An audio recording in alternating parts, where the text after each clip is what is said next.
Bonjour, oui. Constriction mortelle, physique musclée, taille corporelle colossale et une étreinte de ses anneaux capable d'ôter la vie à sa proie en quelques instants. Ce prédateur suprême se dresse comme une sentinelle silencieuse, traquant sa proie dans l'ombre des forêts tropicales denses d'Asie du Sud, sa simple présence suffisant à glacer le sang des prédateurs les plus audacieux. Une véritable incarnation de la nature sauvage, une créature au sommet de la puissance prédatrice.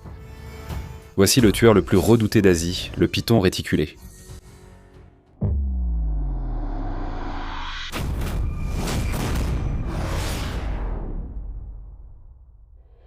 Malaïopython reticulatus, ou plus communément appelé python réticulé, est un serpent colossal qui règne en tant qu'espèce serpentine la plus longue et la troisième plus grande de la planète, après l'énorme anaconda et le python birman. Son nom même, reticulatus, fait référence au motif complexe de ses écailles, ressemblant à un collier macabre aussi mortel que magnifique. Le python réticulé appartient à la famille des Pythonidae, une lignée de monstres anciens qui hantent notre planète depuis des éons. Comme d'autres terreurs reptiliennes, le python réticulé compte 3 sous-espèces, dont 2 coyotes et selaires, des pythons réticulés, sont des abominations rabougries à cause d'un processus évolutif troublant qui les a laissés piéger sur des îles isolées. Ainsi, ils sont devenus des versions déformées de leurs ancêtres, leur taille massive réduite à une fraction de leur splendeur passée. En général, la raison avancée est que les pythons furent parmi les toutes premières espèces à coloniser les îles autour de leur domaine grâce à leur capacité à nager assez facilement à travers de longues et profondes étendues d'eau. Mais les générations suivantes de ces pythons n'ont pas réussi à retourner sur le continent, entraînant leur nanisme. Cependant, la 3e sous-espèce, appelée python réticulé asiatique, est la plus célèbre de toutes, et la raison principale réside dans sa longueur extraordinaire. Faisant partie des plus longs serpents vivants sur Terre, ces créatures peuvent mesurer en moyenne de 5 pieds jusqu'à un impressionnant 21 pieds et peser jusqu'à un effrayant 75 kg. Même si les observations de pythons dépassant 19 pieds y sont rares, il existe quelques individus monstrueux qui ont été en lice pour le titre du plus long python réticulé ayant jamais existé. Parmi ces spécimens monstrueux figure un python réticulé nommé Medusa, vivant à Kansas City, Missouri, aux États-Unis, reconnu par le livre Guinness des records comme le plus long serpent jamais gardé en captivité.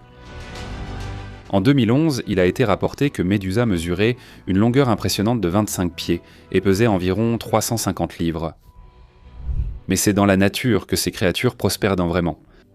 Un python réticulé de proportions monstrueuses a été découvert en 1912 et sa longueur a été mesurée à un impressionnant 32 pieds, une taille si immense qu'elle ferait paraître même la plus grande des girafes minuscules face à sa terrifiante majesté.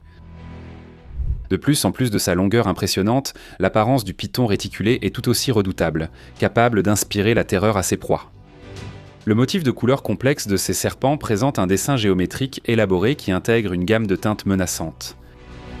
Le dos de ces pythons présente généralement des formes losangées, irrégulières, entourées de petites marques au centre clair et froid. Cependant, la taille, la couleur et les marques du python réticulé varient énormément selon son habitat, lui offrant un camouflage exceptionnel qui lui permet de se fondre parfaitement dans son environnement et, lorsque c'est nécessaire, d'inspirer la peur à ceux qui croisent sa route. Car comme d'autres grands serpents, le python réticulé est un prédateur nocturne, non venimeux et terrifiant, qui chasse à l'affût. Bien qu'il se déplace lentement sur Terre, il nage très bien et fréquente assidûment les points d'eau pour traquer leurs proies venant s'abreuver.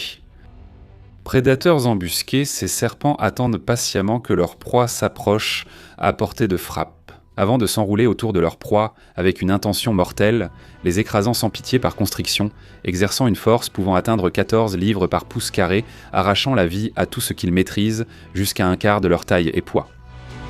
Le régime naturel de ces créatures inclut des mammifères et parfois des oiseaux. Les petites espèces se nourrissent de petits rongeurs tels que rats, murins et tupailles, tandis que les plus grandes chassent des proies plus grosses comme civettes, primates, cochons et cerfs, pesant plus de 60 kg tous dans leur étreinte mortelle. Ils terrorisent de fréquemment et se nourrissent cochons de poulets, chats et chiens errants près des habitations humaines. Mais la terreur qu'ils inspirent s'efface face à une créature du même genre, comme un anaconda ou un cobra royal. Dans ces moments de conflit, ils deviennent extrêmement agressifs, lançant un sifflement glaçant comme avertissement à leur adversaire de rester à l'écart.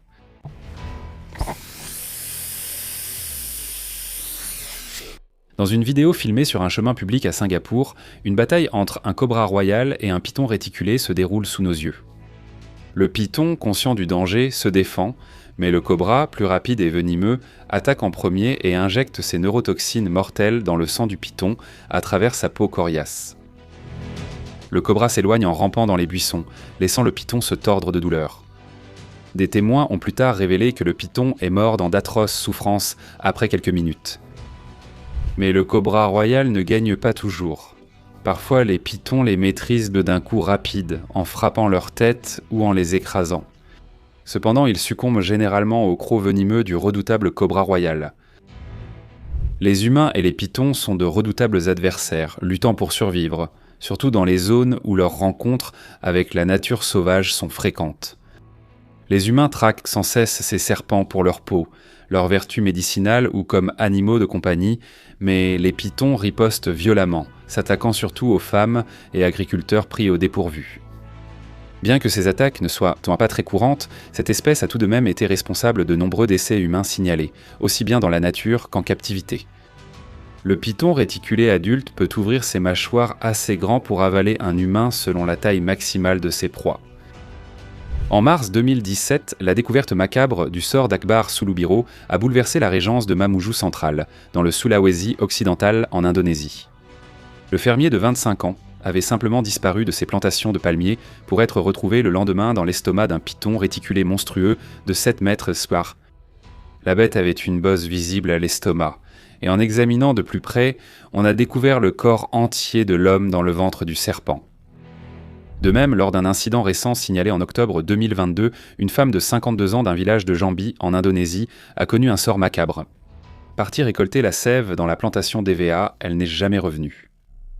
Plus tard, lorsque la femme était portée disparue depuis une journée et une nuit, une équipe de recherche a fouillé la zone et a découvert une scène sinistre.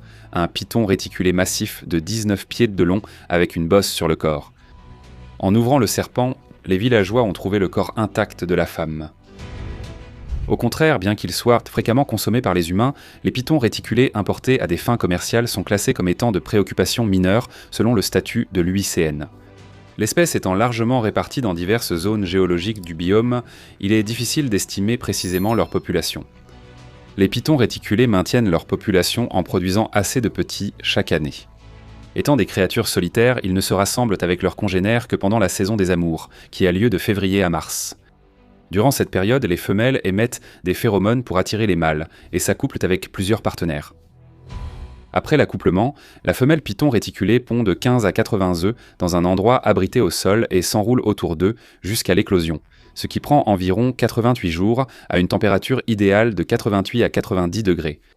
À l'éclosion, les nouveau-nés mesurent déjà environ 60 cm et atteignent leur maturité en 2 à 5 ans avant de devenir indépendants, ce qui leur permet de vivre jusqu'à 25 ans à l'état sauvage. Merci beaucoup d'avoir regardé et je vous retrouve dans la prochaine vidéo. Au revoir.